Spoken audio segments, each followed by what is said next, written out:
Assalamualaikum. Hello everyone.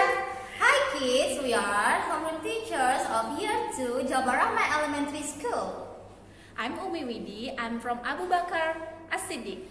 I'm Umi Dinda. I'm from Umar bin Khattab. I'm Umi Yeni. I'm from Tu Usman bin Affan. And I'm Umirin from 2 Ali bin Abi Thalib. I hope you enjoy this video.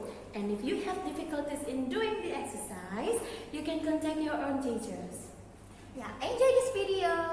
Bye-bye.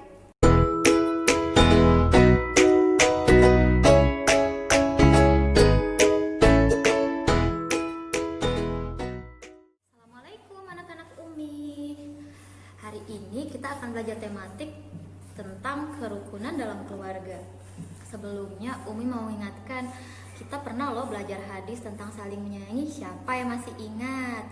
Yuk kita nyanyiin sama-sama supaya anaknya tetap ingat hadis yang udah kita pelajari. Dengar-dengarlah hadis Rasulullah tentang orang yang saling menyayangi. Dengar-dengarlah hadis Rasulullah tentang orang yang saling menyayangi. Malayarham, layurham, malayarham, layurham. Siapa yang tak menyayang tak disayang. Malayarham, layurham, malayarham, layurham. Siapa yang tak menyayang tak disayang. Nah, kita kan udah belajar tuh hadisnya tentang saling menyayangi. Ternyata saling menyayangi itu penting loh buat menciptakan kerukunan, terutama di dalam keluarga. Jadi ada 2 syarat nih supaya kerukunan itu bisa tercipta. Yang pertama saling menghormati dan kedua saling menyayangi. Kenapa sih kita harus saling menghormati dan saling menyayangi? Karena ada tuh hadis Rasulullah yang mengatakan bahwa tidak termasuk golonganku orang yang tidak menyayangi yang lebih muda dan tidak menghormati yang lebih tua. Nah, anak-anak, gimana sih cara kita untuk saling menyayangi dan menghormati di keluarga? Salah satunya adalah ketika anaknya memerlukan bantuan, jangan lupa untuk mengucapkan kata tolong. Jadi misalnya anaknya sedang mengerjakan PR, terus anaknya kesulitan dan ingin meminta bantuan dari kakaknya. Jangan lupa pakai kata tolong ya. Misalnya seperti ini. Kak, bisa tolong saya mengerjakan PR tidak? Tuh. Nah, setelah kakaknya menolong anaknya, jangan lupa ucapkan terima kasih. Nah, terima kasih dan tolong itu adalah bukti bahwa kita menghormati dan menyayangi saudara atau kakak kita. Oh iya, tidak hanya saling menyayangi dan menghormati saja loh. Kalau kita mendapat bantuan atau kita mendapat hadiah, kita juga harus bersyukur kepada Allah. Gimana cara kita bersyukurnya? Yaitu dengan mengucapkan Alhamdulillah. Jadi misalnya nih, ayahnya anak-anak membelikan anak-anak mainan baru. Jangan lupa ya ucapkan Alhamdulillah. Terima kasih ayah sudah membelikan saya mainan baru. Alhamdulillah adalah bukti bahwa kita bersyukur kepada Allah dan terima kasih adalah wujud kita menghormati orang tua. Oh ya anak-anak Umi, kerukunan yang ada dalam keluarga kita harus dijaga ya agar tetap utuh. Kenapa sih kita harus menjaga kerukunan? Supaya kita hidup nyaman dan tentram. Karena jika kita tidak rukun, maka kita tidak bisa hidup dengan nyaman dan akan timbul yang namanya pertengkaran. Kalau di rumah sesama saudara saling bertengkar, apakah kita nyaman tinggal di rumah? Tentu tidak kan? Makanya kita harus menjaga kerukunan. Cara menjaga kerukunan adalah dengan bersikap ramah dan sopan. Gimana sih caranya bersikap ramah dan sopan? Ada banyak caranya. Misalnya sering tersenyum, terus juga menjaga perkataan, hanya mengatakan hal-hal yang baik. Kepada orang tua tidak boleh mengatakan dan tidak boleh bersuara yang lebih tinggi. Ada hadisnya juga ya anak-anak.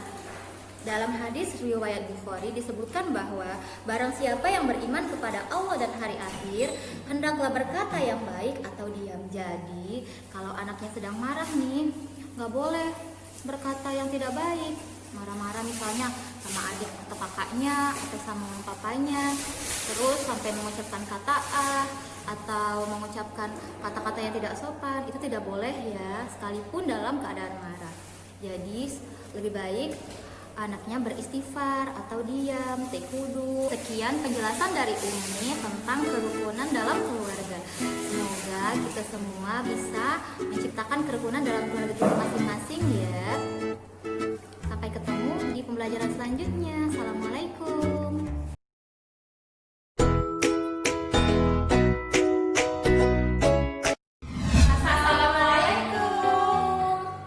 Saya JJ.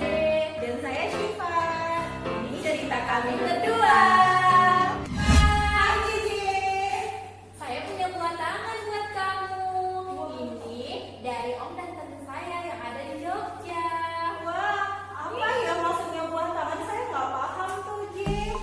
Buah tangan itu artinya oleh-oleh yang kita bawa ketika kita baru pulang bepergian dari tempat tertentu. Wah, terima kasih banyak sudah memberikan saya oleh-oleh. Oke sih, Pak.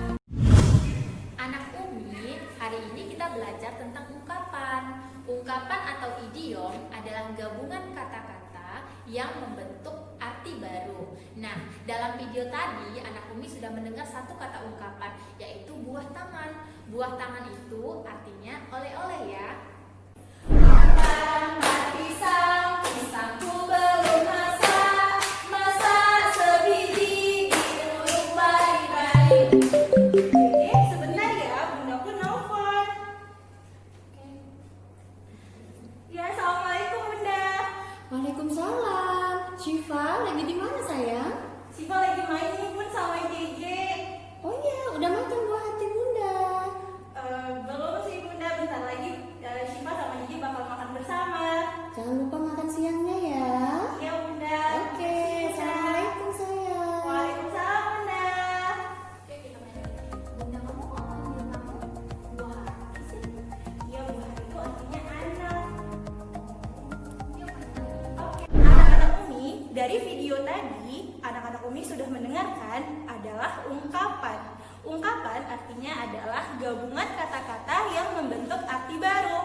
Nah, ungkapan yang dikatakan oleh Syifa dan JJ tadi adalah buah hati. Yang mana buah hati itu artinya adalah anak. Hai Siva. Hai JJ. Wah, kamu mau megang apa sih, Pak? Ini adalah mainan baru saya. Saya baru dibeliin sama orang tua saya. Cantik kan? Saya boleh lihat? Boleh? Wah, squishy. Saya senang punya mainan seperti ini. Siva? Nggak apa-apa JJ. I'm sorry, Siva. It's okay. Nanti saya akan minta sama orang tua saya untuk beli lagi. Bunda kamu nggak marah? Ya tentu enggak, karena saya adalah anak emas di rumah. Anak emas itu apa? Artinya saya itu anak kesayangan di rumah. Saya juga anak sayangan, berarti saya juga anak emas. Berarti kita anak emas. Anak Umi, hari ini kita belajar ungkapan. Ungkapan atau idiom adalah gabungan kata-kata yang membentuk arti baru. Pada video sebelumnya, kita mendengar ungkapan anak emas. Anak emas artinya anak yang paling disayangi.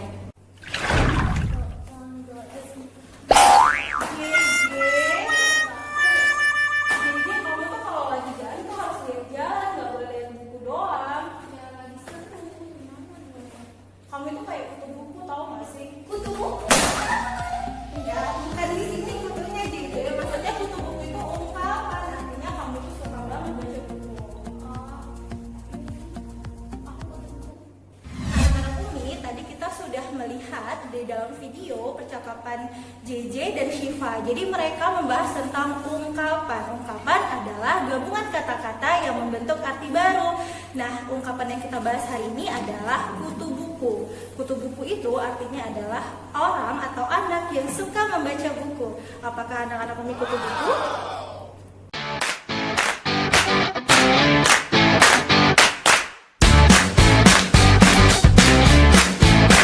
Assalamualaikum warahmatullahi wabarakatuh. Halo anak-anak Umi semuanya. Jadi kali ini Umi akan mereview materi kita yang telah lalu, yaitu tentang Pancasila. Siapa anak-anak Umi yang masih ingat ada berapa sila dalam Pancasila? Oke, Amazing. banget ya. 5, betul. Mengapa disebut sebagai Pancasila? Nah, anak-anak Umi akan menjelaskan terlebih dahulu asal mulanya kata Pancasila. Jadi, Pancasila itu terdiri dari dua kata, yaitu Panca dan Sila. Dua kata ini adalah bahasa Sanskerta ya. Oke, Panca sendiri artinya 5. Nah, bagaimana dengan Sila?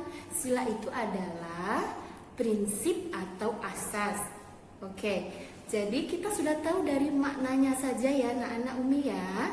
Panca itu 5, berarti Pancasila itu terdiri dari 5 asas yang dianut oleh bangsa Indonesia. Sekarang kita bahas satu-satu ya anak Umi ya. Yang pertama ya bunyinya adalah ketuhanan yang Maha Esa.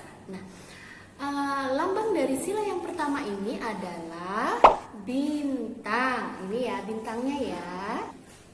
Jadi nilai dasar dari sila yang pertama ini adalah ketuhanan. Sebagai contoh misalnya anak-anak Umi rajin melakukan murojaah setiap hari atau sholat berjamaah bersama teman-teman ataupun ayah, bunda, dan adik kakak ya. Oke, sila yang kedua berbunyi kemanusiaan yang adil dan beradab. Nah, sila yang kedua ini dilambangkan dengan gambar rantai ya, seperti ini. Oke, nilai dasar dari sila kedua ini adalah kemanusiaan. Sebagai contoh yaitu sikap saling tolong-menolong di antara teman atau di antara anggota keluarga ya. Misalnya kakak tugasnya hari ini menyapu lantai. Nah, adik tugasnya adalah mencuci piring, bunda mencuci pakaian, atau ayah misalnya membersihkan kebun, gitu ya. Oke, lanjut ke Pancasila, sila ketiga. Bunyinya Persatuan Indonesia. Ini dia lambangnya. Oke, lambangnya apa sayang? Betul sekali, yaitu pohon beringin. Nah, nilai dasar dari sila ketiga ini adalah persatuan ya. Sebagai contohnya, misalnya nih, kita kan Indonesia ini terdiri dari beberapa provinsi, banyak provinsi. Nah, setiap provinsi itu mempunyai bahasa daerahnya masing-masing. Anak-anak Umi misalnya ada yang berasal dari kota Palembang, atau ada yang dari Jawa ya, daerah Jawa misalnya Jogja. Mereka mempunyai bahasa yang berbeda-beda. Jadi saat mereka bertemu ya, anak Umi dengan teman-teman dari luar kota, dari luar daerah, itu menggunakan bahasa Indonesia sebagai bahasa pemersatu. Gitu ya anak-anak? Oke. Nah, sila keempat dan kelima akan Umi jelaskan di video selanjutnya ya. Baiklah anak-anak Umi, sampai di sini video kita kali ini ya. Jangan lupa mengerjakan soal-soal yang sudah Umi share ya sayang. Sampai jumpa di video selanjutnya. Assalamualaikum warahmatullahi wabarakatuh.